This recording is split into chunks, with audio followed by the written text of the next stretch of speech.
NI news में हम आपका खैर मकदम करते हैं। तो ये जो फायरिंग हुई है, ये फायरिंग नहीं है, मर्डर है। दूसरा सर्वे जबकि आपने किसी को इत्तला नहीं दी। जो सर्वे करने लोग आ रहे हैं वो प्रोवोकेटिव स्लोगन्स लगा कर आ रहे हैं, वो वीडियो उसका है, पब्लिक डोमेन में है। जिस पे चाहे कर लीजिए भाई, जिस पे भी चाहे कर लीजिए, जज आप, जूरी आप। वीवर्स, संभल में होने वाले शर्मनाक हादसे में जैसा कि आप जानते हैं 4 लोगों ने अपनी जान खो बैठी है और मीडिया जिस अंदाज में अक़लियती फ़िरक़े को मुरीद इल्ज़ाम लगाकर अपनी पीठ थपथपाते नजर आ रहा है, वहीं पर आज बैरिस्टर असदुद्दीन ओवैसी से मीडिया ने गुफ्तगू करते हुए सवालात किए, जिस पर उन्होंने बिलाखतर कहा कि ये पुलिस की जानिब से मर्डर है और इस पर मज़ीद कहा कि जैसे बाबरी मस्जिद के मुताल्लिक़ फैसला लिया गया, इसी तरह ये दरवाज़ा भी खोला गया है। उन्होंने कहा कि इस पर ज़रूर बात होगी। आइए सुनते हैं रुकने पार्लियामेंट व सदर कुल हिंद मजलिस इत्तेहादुल मुस्लिमीन बैरिस्टर असदुद्दीन ओवैसी को, जिन्होंने बेबाकाना अंदाज में इसे एक कत्ल का वाक़या करार दिया। सबसे पहली बात तो ये है कि संभल की चंडोसी की जो जामा मस्जिद है वो कोई 50 साल 100 साल नहीं बल्कि 200-250 साल पुरानी मस्जिद है, उससे ज़्यादा है।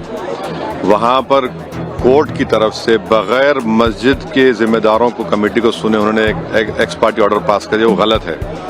दूसरा यह है कि एक बार तो आपने गलत ऑर्डर दिया, सर्वे हो गया। दूसरा सर्वे जबकि आपने किसी को इत्तला नहीं दी। तीसरी बात यह है कि पुलिस का ये काम था कि मस्जिद कमेटी को कॉन्फिडेंस में लेते या वहाँ की पीस कमेटी को। चौथी बात यह है कि जो सर्वे करने लोग आ रहे हैं वो प्रोवोकेटिव स्लोगन्स लगा कर आ रहे हैं, वो वीडियो उसका है, पब्लिक डोमेन में है। और उसके बाद जो वहाँ पर वायलेंस हुआ जिसमें 3 मुसलमानों को गोली लगी, उनकी मौत हुई, हम इसका कंडेम करते हैं। ये फायरिंग नहीं बल्कि मर्डर है।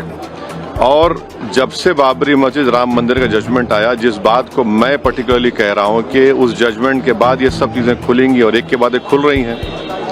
ASI प्रोटेक्टेड मॉन्यूमेंट सब बातें कर रहे हैं, क्या ASI के कानून में नहीं है कि आप उसका रिलीजियस नेचर चेंज नहीं, कैरेक्टर चेंज नहीं कर सकते? किस बुनियाद पे कर रहे हैं ये?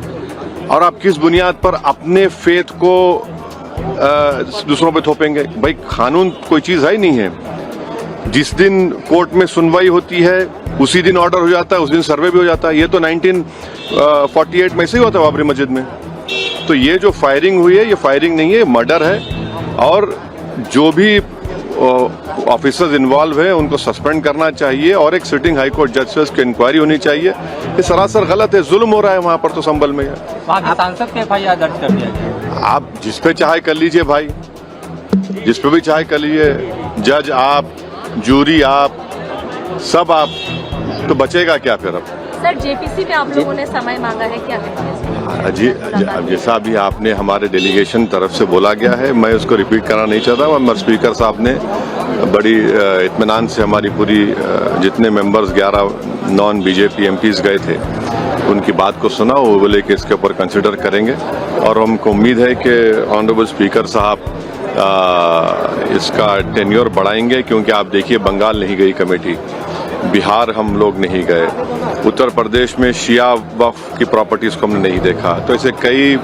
दिल्ली के मंत्री को बुलाना है, ऐसे कई स्टेट्स है जहां पर कमेटी को जाना चाहिए। वो स्टेक होल्डर्स हैं, उनकी बात को सुनना बहुत जरूरी है। सर वक्फ बोर्ड अमेंडमेंट बिल को लेकर आप क्या सोचते हैं? क्योंकि लगातार सरकार की तरफ से यही कहा गया कि जो मुस्लिम जनता है उनके हित में, मुसलमान जो है उनके। अभी ये कानून बना नहीं, आप देख लिए संभल में क्या हो गया है।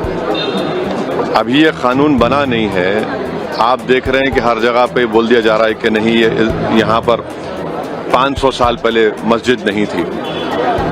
इस बिल में आप, ये बिल आर्टिकल 26 का वायलेट करता है। ये संविधान के फंडामेंटल राइट का 26 का ग्रेव वायलेशन है। ये बिल कलेक्टर को इतने पावर्स दे रहा है कि कलेक्टर तय करेगा कि कौन सी वक्फ प्रॉपर्टी है नहीं है। ये कैसे होगा? कलेक्टर कैसा जज होगा अपने ही केस में? तीसरा, आप किस बुनियाद पर इस बिल में आप नॉन मुस्लिम को मेंबर बना रहे हैं? जितने धर्म की बुनियाद पर, चाहे वो हिंदू धर्म के एंडोमेंट बोर्ड्स हो, चाहे दिल्ली का SGPC हो या उसका एक्ट हो, या क्रिश्चियंस के जो भी उनके धर्म के संस्थान हैं, वहां पर तो कोई उसी धर्म का आदमी मेंबर बनता है। आप तो कंपलसरी स्टेट वक्फ बोर्ड में जहां पर 11 मुसलमान बनते थे वहां पर आप मेजॉरिटी नॉन मुस्लिम बनाना चाह रहे हैं। सेंट्रल वक्फ काउंसिल में मेजॉरिटी ऑफ नॉन मुस्लिम बनाना चाह रहे हैं। क्यों करना चाह रहे हैं आप? ये क्या मकसद है आपका? कलेक्टर को इतना पावर दे रहे हैं, तो ये आर्टिकल 26 का ग्रेव वायलेशन है और इसीलिए वक्फ को बचाने के लिए नहीं लाया जा रहा है, ये वक्फ को खत्म करने के लिए, और वक्फ बोर्ड को सिर्फ एक पोस्ट ऑफिस बना के रखना चाह रहे हैं। तो जो वक्फ की प्रॉपर्टी है वो गवर्नमेंट की दी हुई नहीं है, इसको मुसलमानों की गाड़े खून की कमाई है, तो आप उसको छीनना चाह रहे हैं और उतना ही मकसद है सरकार का। आप देख रहे हैं संभल में क्या हो रहा है, ऐसे ही और वाकयात होते रहेंगे। इसी के साथ आपकी खबरों का ये सिलसिला यहीं पर खत्म होता है। मिलते हैं अगली खबरों के साथ।